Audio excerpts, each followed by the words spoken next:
Hello everyone. Thank you very much for watching today's Sigma Stage Online. I am Kazuto Yamaki, CEO of Sigma Corporation. Today, I'd like to introduce you to an exciting new product. Today, we are announcing Sigma 105mm F2.8 DGDN macro ART. As the name of DGDN indicates, this lens is designed especially for full-frame mirrorless camera. And here is a 105mm macro. This lens will be available for L-mount and Sony E-mount cameras. Right now, we have macro 105mm f2.8 EX DG OS HSM in our lineups. This 105mm macro has been one of the Sigma's most popular lenses for a long time, but to our great surprise, this lens has become even more popular during the coronavirus crisis. During this period, many countries have been in lockdown, and the sales of our cameras and lenses dropped significantly. However, the demand for this lens remained stable, and in some countries, the sales of this lens increased significantly. This is a sales figure of this 105mm macro from April to June in comparison with the same period of the last year in US, UK, Germany, France, and Benelux.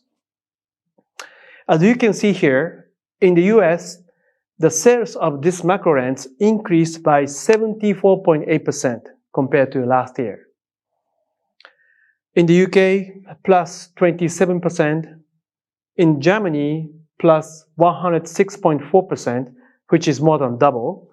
And in France, plus 27.8%. In Benelux, plus 41.8%. Initially, this rise in demand for this lens took us by surprise. But we began to realize that people are rediscovering the beauties in their close surroundings and photographing the amazing macro images, which we do not believe that we can make great images. I think it's fantastic that people are challenged to change the way they shoot and find joy in capturing the day-to-day object. The coronavirus had a significant impact on all of our lives, and I share my deepest sympathy with those who are affected by it. But these amazing macro photography we've seen in these past few months have been a small positive from this difficult time. So I'm very happy to announce this new 105mm macro DGDN. I believe this fills the gap in the market today for users of full-frame mirrorless cameras. Let's check the size and weight of this lens. The length of this lens is 133.6 millimeter. The maximum diameter is 74 millimeter, and weight is 715 grams. The concept of this lens is to make the best macro lens even better. In order to make this the best macro lens, we focused to achieve the best possible optical performance and ease of use as a macro lens. We stuck to this concept from the beginning to the end, and we believe we achieved this goal. We have done these things to make this lens the best macro lens. 1. Achieving the best ever optical performance. 2. Achieving attractive front and rear bokeh. 3. Robust focusing structure. 4. A precise focus control. So let me explain why and how we achieved these things. The first thing is the best possible optical performance. So let's check the MTF performance of this brand new 105 meter macro. This is MTF performance, and the vertical axis shows the optical performance, and the horizontal axis shows the image height. The left-hand side shows the center of the image, and the right-hand side shows the corner of the image. The red line shows the performance at the low spatial frequency, and the green line shows the performance at the higher spatial frequency. The higher the curves, the higher the optical performance. So as you can see here, this 105 meter macro performs very well from center to corner, and from low spatial frequency to high spatial frequency. This means you can expect a very, very sharp image with a fine details. So next, let me compare this performance with the existing 105 meter macro. The left one is a new 105 meter macro. The right one is existing 105 meter macro. As you can see, the new 105 meter macro outperformed the existing 105 meter macro. And this is especially true when compared by the performance at 1:1 magnification. Again, the left one is a new 105 meter macro, and the right one is the existing 105 meter macro. And clearly, the new 105 meter macro outperformed the existing 105 meter macro. And then let me compare this performance with our 70mm F2.8 DG macro art. 70mm macro is known as the best macro lens in the market today in terms of the optical performance.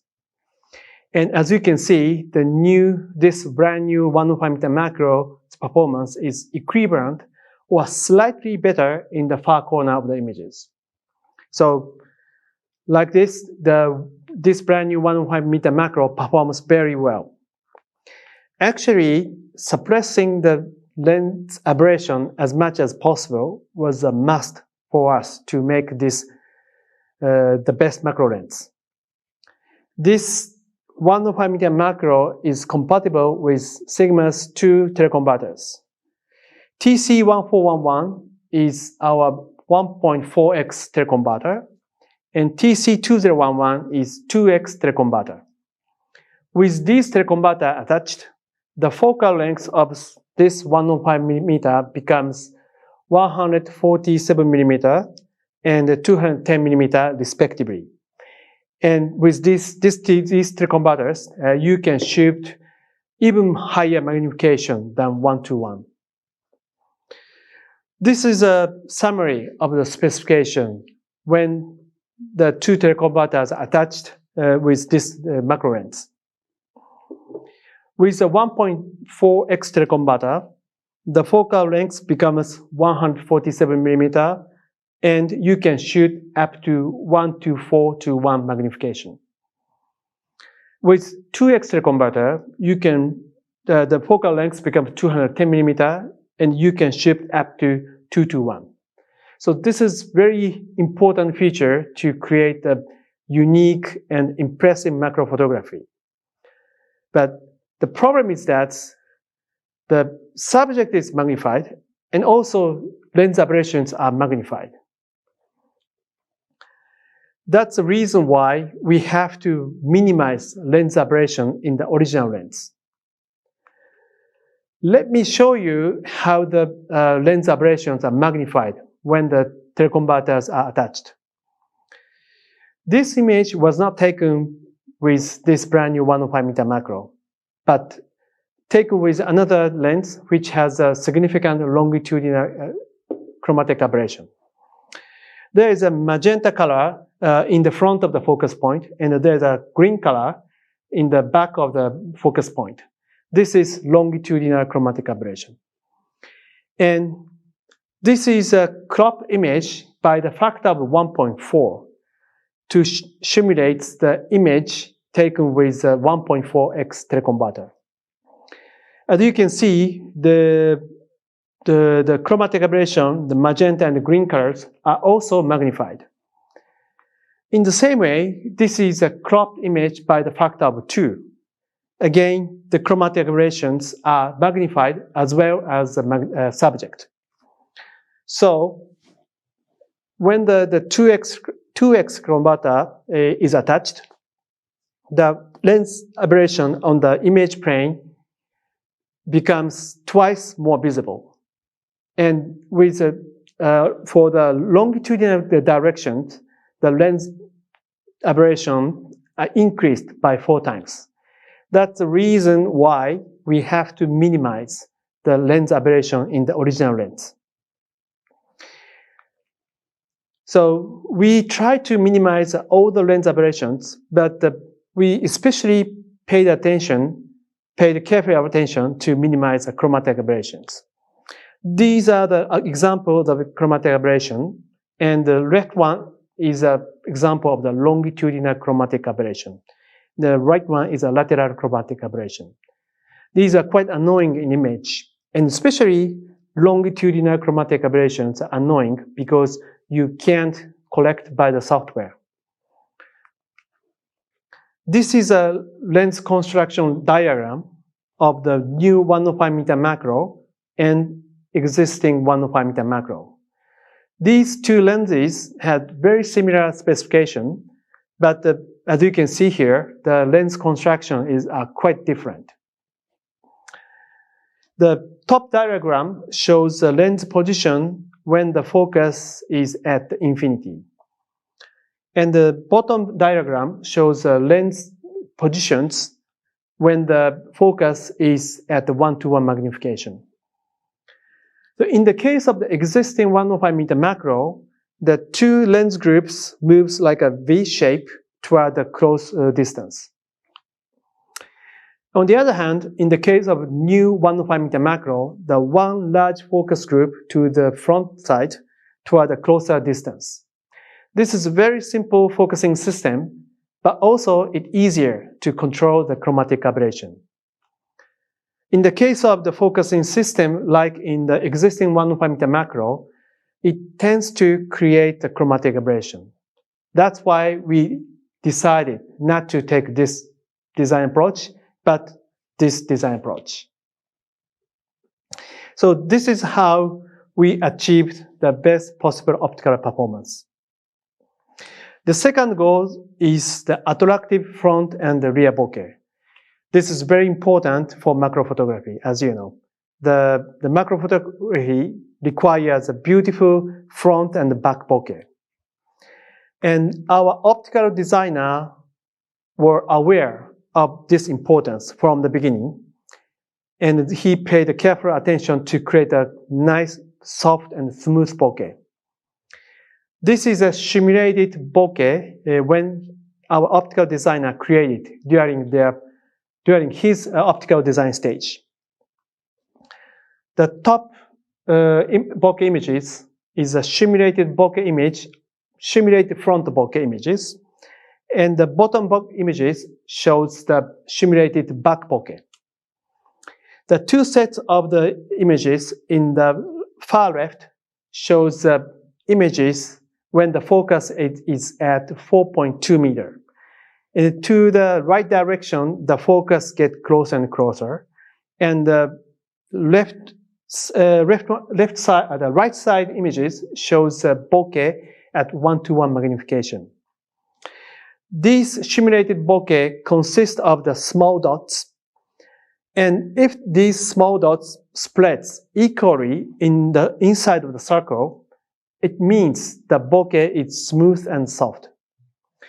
If more dots come to the edge of the circle, it means the bokeh looks lousy. We call it double line bokeh. So our design goal is to avoid a double line bokeh, but to create the soft and smooth bokeh. So by doing this kind of simulation, we could confirm that this lens can deliver the smooth and soft bokeh. Our optical designer were also aware of the importance of the shape of bokeh. He paid careful attention to create a nice shape of bokeh, and this is a comparison of the bokeh between new 105mm macro and existing 105mm macro. Actually, both bokeh looks very nice, but the bokeh of the new 105mm macro are rounder and looks more natural. So through this kind of simulation and consideration, we could create the very smooth and soft bokeh like seen in this image. So this is our second goal, and we successfully achieved a very nice front and back bokeh. The third point is a robust focusing structure.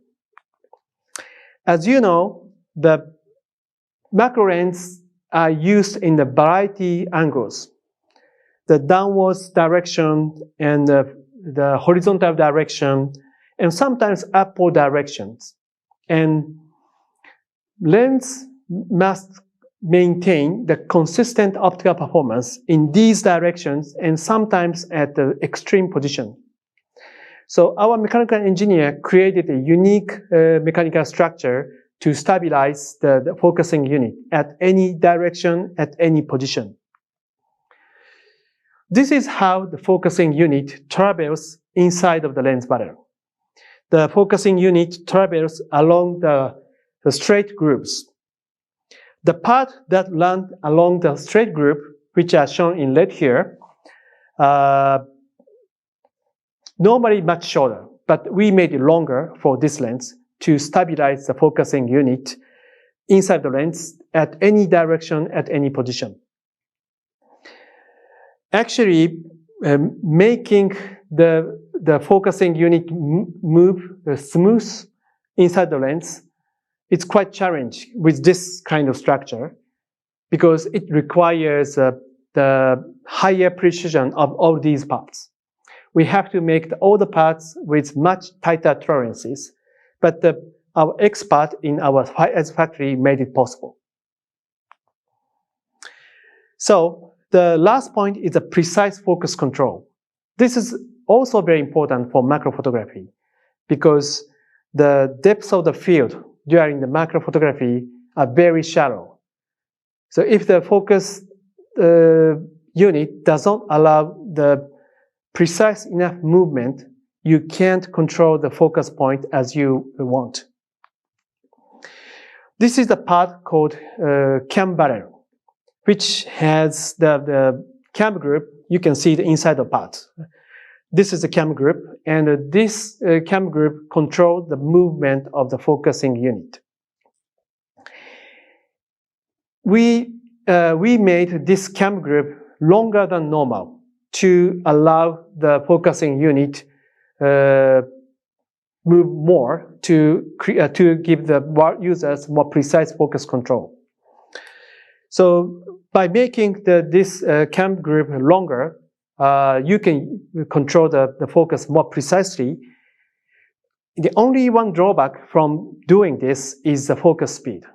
It slows down the autofocus speed, but we prioritize the focus accuracy and the precise focus control than the autofocus speed because this is macro lens. This is inside of the cam barrel part, and you can see here the cam group. As you can see, the cam group does not pass through to the other side of the parts. If it passes through the other side of parts, it may lose the robustness. This part may lose the robustness, and this part may lose the roundness. We wanted to avoid because this is a very important part to support the focusing unit. So we decided to use this type of the cam group, which we call inner cam. And this inner cam requires not only the special machine to process, but also the very high manufacturing skill. I'm very thankful to our metal processing expert in our eyes factory to do it.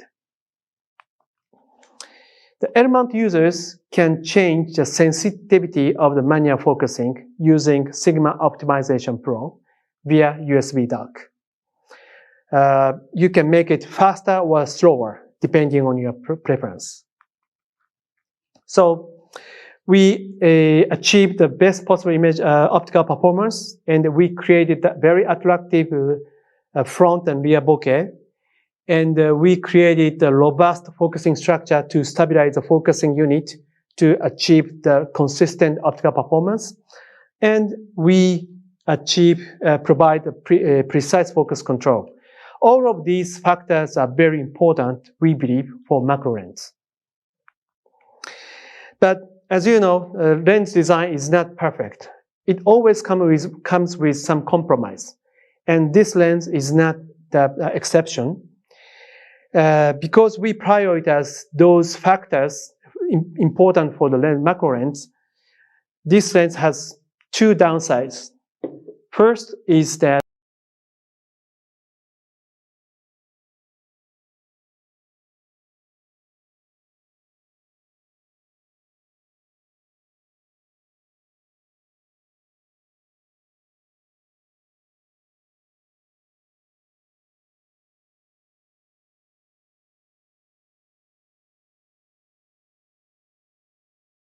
in order to make the autofocus speed as fast as possible with this focusing system, we use hypersonic motor.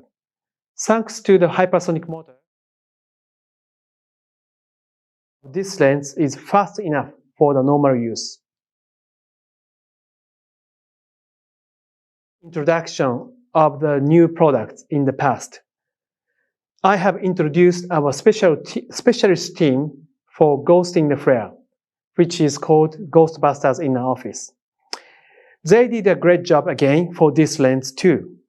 They started working together with our optical designer and mechanical designer from the very early stage of the design, and simulated the ghost and flare in the image, and give the feedback to the mechanical engineer and the optical engineers.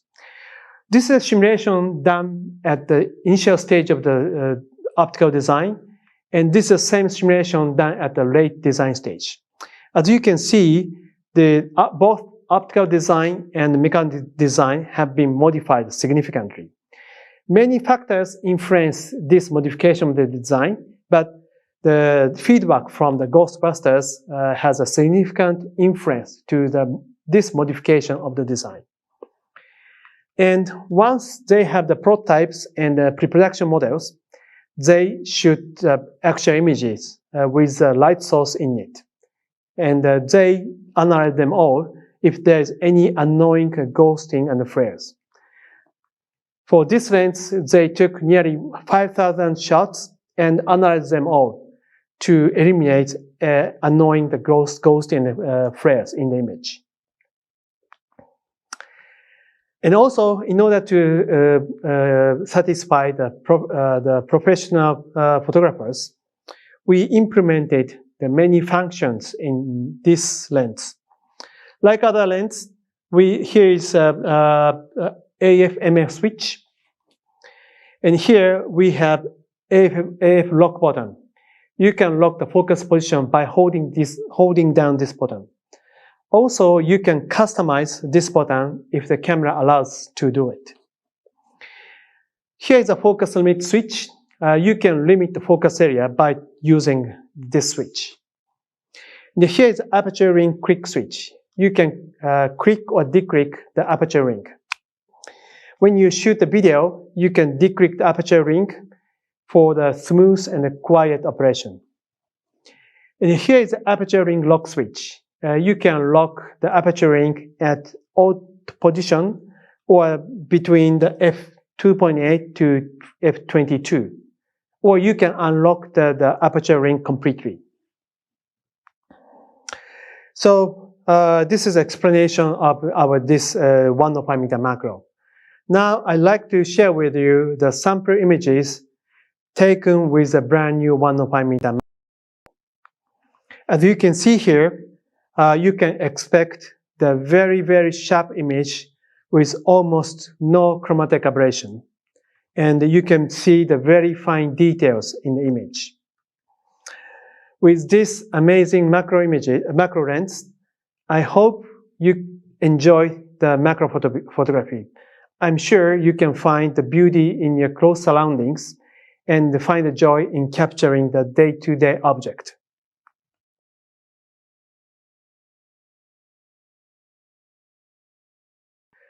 So, I truly hope you enjoy the taking images with these amazing macro images. The last but not least, this lens will be available on October 23rd, worldwide. The price is $799 without VAT, or €749 with regular VAT, or £699 with VAT. Thank you very much for watching my presentation, and I'm very thrilled to deliver this amazing macro lens to you. I hope you enjoy the macro photography with amazing lens. Thank you very much.